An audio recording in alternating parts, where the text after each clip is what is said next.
Howdy y'all, it's Jess Clary with Jess Clary Auto Repair here in Elizabethtown, Kentucky. Today we've got a little 2012 Hyundai Elantra, and its customer complaint is that it has misfires and misfire codes in it. Customer had it scanned at one of the free scan auto repair places and has informed me that it should have new spark plugs in it, but that's not cured the problem. So let's get into this thing with the scanner and see what we can see here. We'll go ahead and get this. I've got the scanner hooked up, got the key on. We're going to go ahead and enter into this and see what codes we have. I've actually been in it and have a report. So I'm going to go ahead and get into this so we can see some live data, but I'll pull this report up and let you look at it. So it's going to try to auto ID here and pull the VIN number.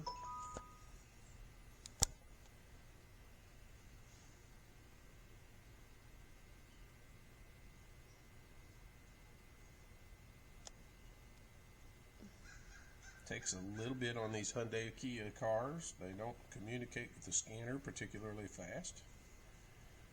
Okay. We're going to go ahead and do a, you see 12 Elantra. We're going to go ahead and do a quick access on this as I already have a report saved.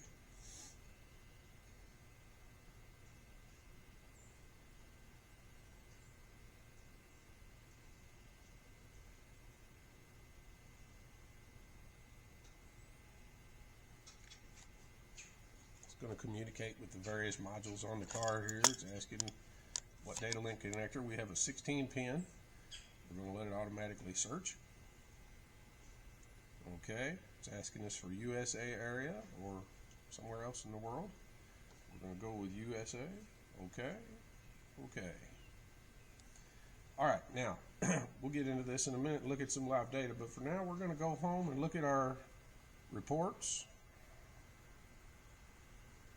This is a report from yesterday.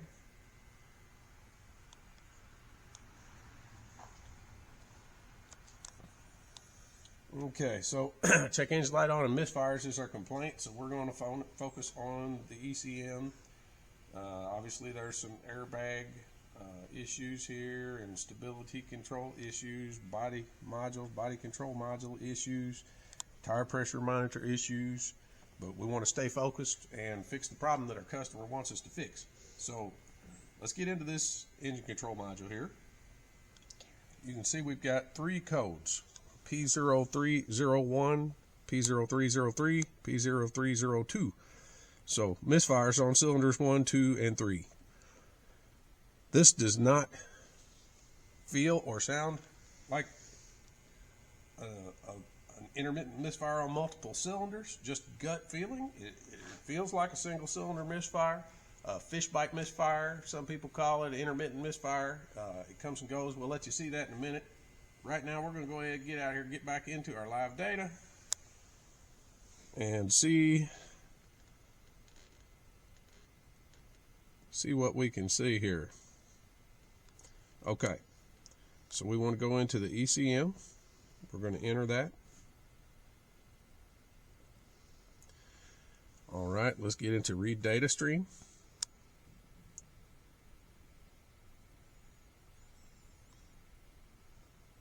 And anytime we have a misfire, we want to look at our, especially this is misfire at idle. It is also misfiring under load, but we want to look at our fuel trims, see if we suspect a vacuum leak, and it can give us some direction as to whether fuel or ignition. So let's look at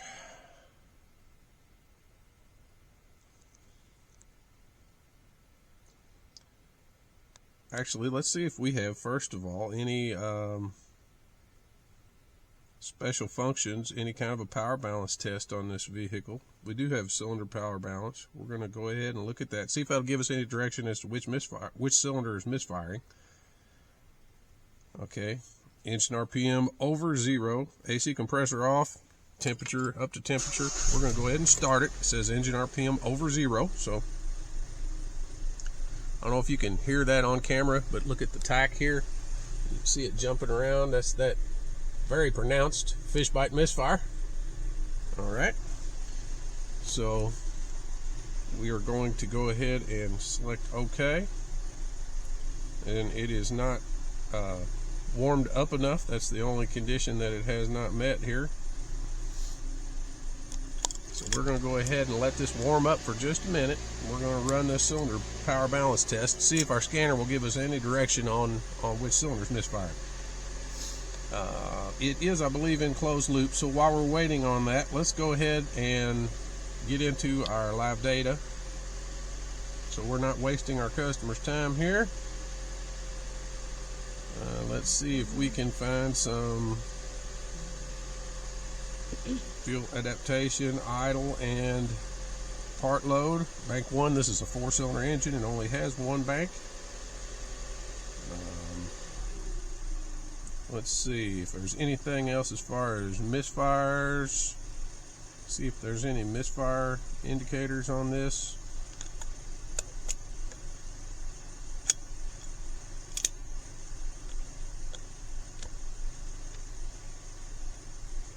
Here we go. Total counter of misfiring, catalyst damaging misfiring of cylinders number. We have catalyst damaging and emission relevant misfiring. We're going to go ahead and check all of them. Cylinders number 1, 2, 3, 4 of catalyst damaging, and also cylinders number 1, 2, 3, 4 of emission relevant misfiring. Okay, so we got our fuel trims and our misfires. Let's see if we can see our fuel system status. I believe we are in closed loop, but we are fairly warm. Don't see that, but we should be able to tell if our fuel trims are moving or not. So we're going to go ahead and select what we have here.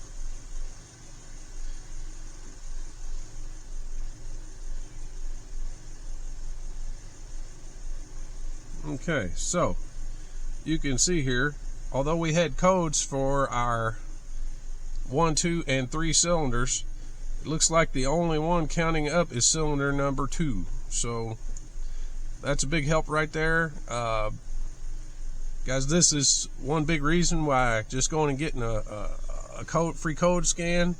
A code scan on this is going to tell you cylinder 1, 2, and 3 are misfiring, but when we actually look at our misfire counters, it's only counting up on cylinder number 2 in the live data. So that's some good direction. Let's look at this fuel adaptation. So we don't see any real big numbers, positive or negative. You know, we're staying within that 5% each way window. So that, although not definitive, definitely directs us toward an ignition misfire. Okay, generally with a fuel system with an injector that's sticking, which would be about the only way I would see an intermittent misfire related to the fuel system on this. This is a port injected engine. Generally you would be looking at a sticking injector, and you would generally see big positive fuel trim numbers. We generally say in the neighborhood of 20% or better, 15% or better, but when we're only seeing 2 or 3% fuel trims, it's definitely looking like an ignition misfire on cylinder number 2. Okay guys, so we don't go with our gut. We want to do some additional testing to confirm that possible ignition misfire on cylinder number 2 definitively. I'd like to prove it 3 ways if we can before we make the call. So what I want to do is get the scope hooked up. We're going to take an ignition waveform pattern with a cock probe on top of this coil on plug.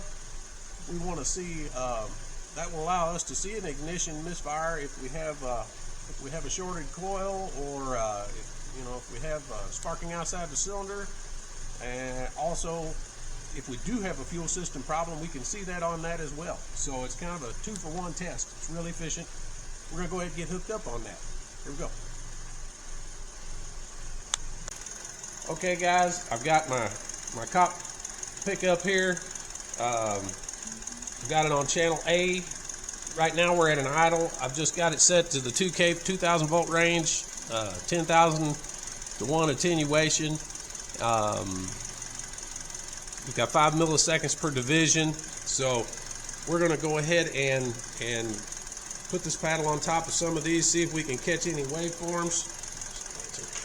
So all I'm going to do is lay this paddle on top of these various coils, like so, and see if we can get some signals here. Okay, right now I'm going on the number 1 coil, which we suspect to be good. You can see that nice straight firing line. If we have a arc commonly that happens inside the tube of these, that line will be downward angle. This portion of the waveform running this way, the short line called the burn line or spark line, generally burn line, I will refer to it as the burn line, shows while the spark is occurring inside the cylinder. Okay, so that's cylinder 1. Let's look at our suspected bad cylinder, cylinder 2. And we can, oh, there you go. See how that goes from having a burn line to downward sloping angle? Hold on, and I will pause this and we'll review that. Okay, I'm going to pause the capture. We're going to go back a couple frames. So that is a good ignition event. You see that horizontal burn line slightly dipped. It kicks up at the end when the combustion mixture is running out of fuel as it's completed its burn. I don't see any coil oscillations at the end, but sometimes you don't with this coil unplugged pickup. It's not the cleanest signal. We could pull that out of there and put a pickup, a wire and a pickup underneath of that coil unplug and get maybe a cleaner signal. But let's roll back a couple frames and see if we can see this misfire. Right there. See how that is angling straight down? That appears to be sparking outside the cylinder. Most of the time that occurs where the coil goes down through the valve cover and head and it arcs to the side of the head. It could be a plug as well. However, we are going off the presumed knowledge right now that this has new spark plugs in it, as my customer stated. We're going to go ahead and look back at a couple more frames. We don't want to look at just one. There's a good event. Good event. That one's angled down a bit. That's getting really close to a misfire. There is a dead misfire right there on cylinder number 2, sparking outside the cylinder. We're going to go ahead and roll again, and we'll look at the rest of these coils just to compare. We've looked at 1 and 2. Let's look at 3 and 4. There's cylinder 3. You notice even though its misfire is occurring right now, we have a nice slightly tipped up burn line in that waveform. So we're happy with that. And here's cylinder 4. Ordinarily, a lot of times with a misfire, you have to do some snap throttle tests to get them to show up. In this case, it's misfiring sitting here at idle even with no load on it, so we're able to do this the easy way. So, there's test number 2 confirming what appears to be a bad coil on cylinder number 2. So let's see if we can come up with a third way to verify this. We're going to go ahead and see if we can visually see that arcing out the side of the coil connector, coil boot. Hold tight, I'll get some tools and we'll get this checked out. Okay, I've pulled this coil out to visually inspect it. I see some light mechanical scratching, possibly burning. Sometimes you can see signs of arcing and carbon tracks. Also some damage there. I can't tell if that's rubbed.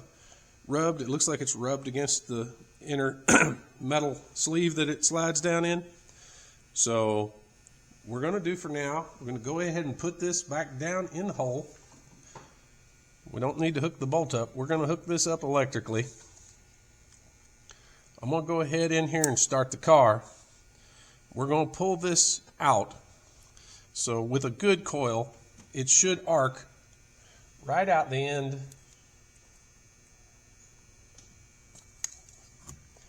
this end of the rubber insulator and spark to the nearest metal.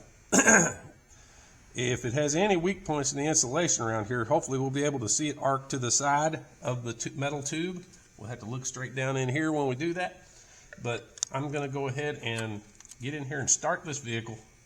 Let's see if we can confirm this third way. And then also, depending on the results of that, we may go ahead and swap two of these, go back in and look at our misfire counters on live data and see if the misfire moves with the coil. So here we go.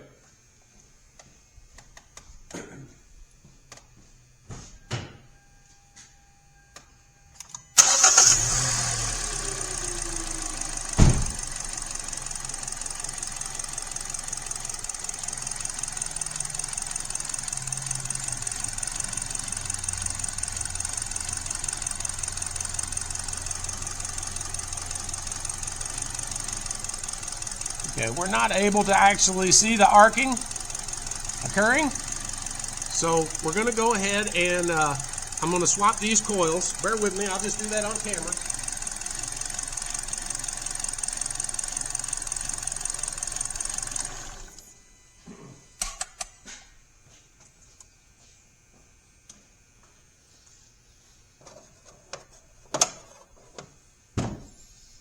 So I'm just going to pick one that's easy to get to, relatively easy to get to. We're going to go ahead and swap the number 1 and 2 coils, and let's watch our misfire counters and see if it starts counting on number 1, just to confirm that it's the coil, not the plug. I've not pulled the plugs on this to verify that they've been changed. Our customer did state they were changed, so hopefully whoever charged them to do that did as they said, but we can't assume anything, nor can we assume the new plug is good. So we're just going to take number 1, put it over here in the number 2 slot, number 2, put it in the number 1 slot. We're going to plug these back up. I'm going to go in here and start the vehicle.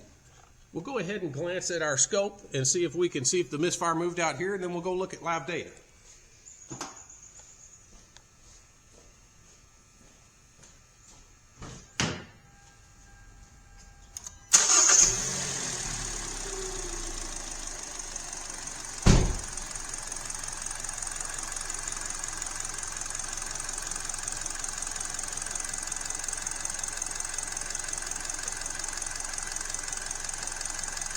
Okay, it's not actively misfiring right now. Let's see if we can let it warm up. It does look like it maybe has a slight shake to it. I don't know if it's misfiring right this second yet. If so, not as pronounced as it was.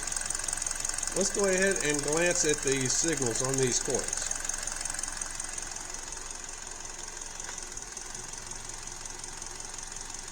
We're now on the number 1 coil. Previously was in the number 2 cylinder. We're on the number 1 cylinder, the presumed bad coil.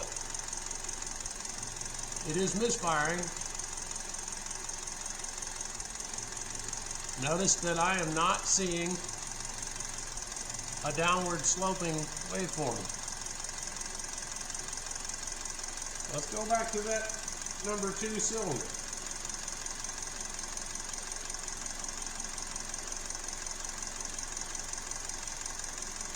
Just waiting for a misfire here. It's not nearly as consistent as it was.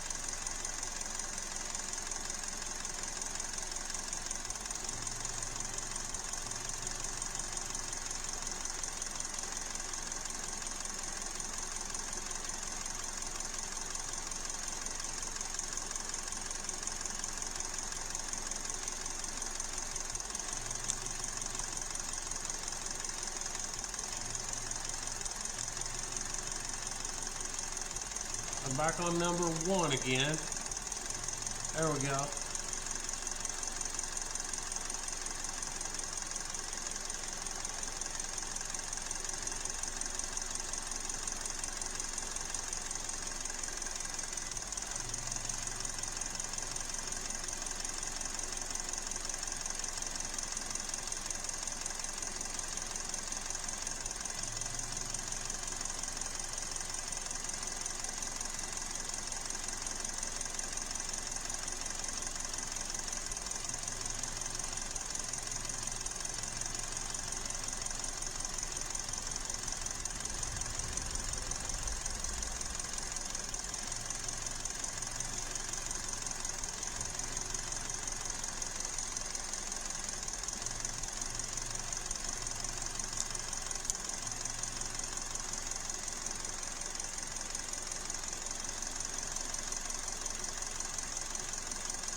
There we go. I'm on cylinder number 1 and we actually caught it happening. See if we can catch it again.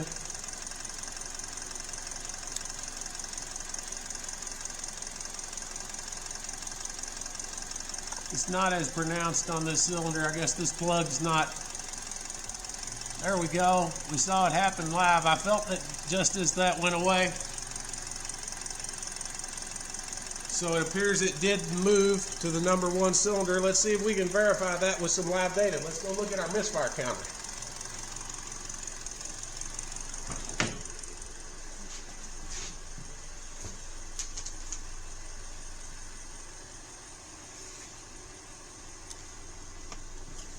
I'm going to put this under a little load. There we go. See, cylinder number 1 has some counts. Cylinder number 2 does not.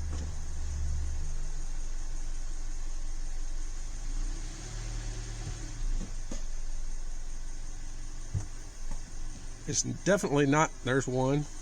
It's definitely not misfiring as badly. There we go. I felt it miss and the cylinder number 1 counted up. So that's it, verified, 100%. We've tested it at least 4 methods here pointing to that cylinder, that coil that is now located on cylinder 1 was originally on cylinder 2.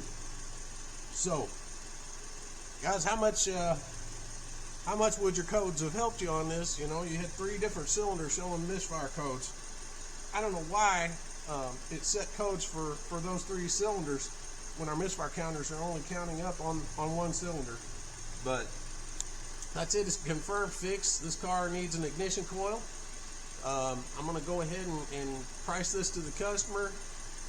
You know, the car's got not a terrible lot of miles on it, 150,000. So I'm going to give them the option of replacing all the coils at once as a preventative measure to prevent diagnostic labor in the future. But if the budget constraints necessitate, we can just replace that 1 coil confidently. We can see we're not getting any misfires on the cylinder number 2 now, so we know that plug in there is good. And that's it, 1 part. If need be, we'll replace just that 1 part and get this car back on the road. Guys, good diagnostics pays for itself. We could have bought 3 coils if we were just guessing off of codes. Also could have panned out to be a bad injector or an intermittent compression issue with a valve that had a leak when it rotated past a certain spot on the seat.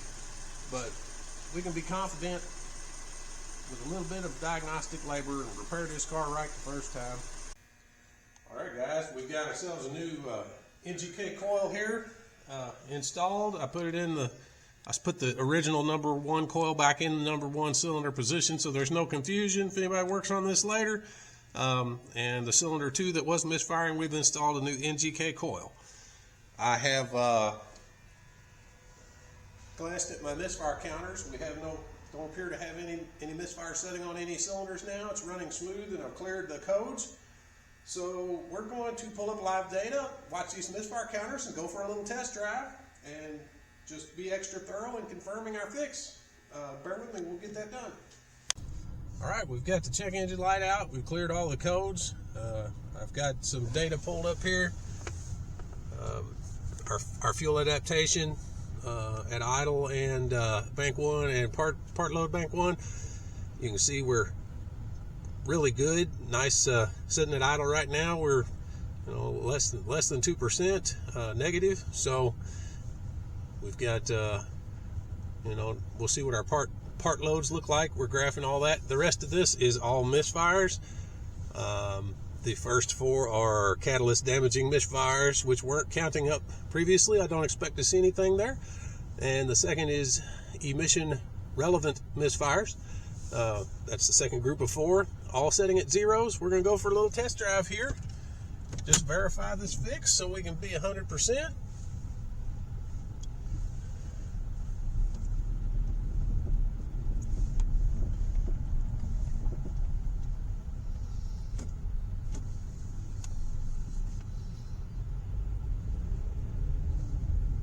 Car feels really nice. It's really smooth. Okay, guys, we just got back off a test drive. Put a little bit, mile or 2 on this car. It's running really well. It's idling smooth. Our misfire problem at idle is gone. The tack is super smooth, and everything that our customer wanted fixed is repaired. Guys, don't forget, if you've enjoyed my videos, to subscribe and hit the notifications. And I sure do appreciate you. Again, this is Jess Clary with Jess Clary Auto Repair in Elizabethtown, Kentucky. You all have a good day. Bye-bye.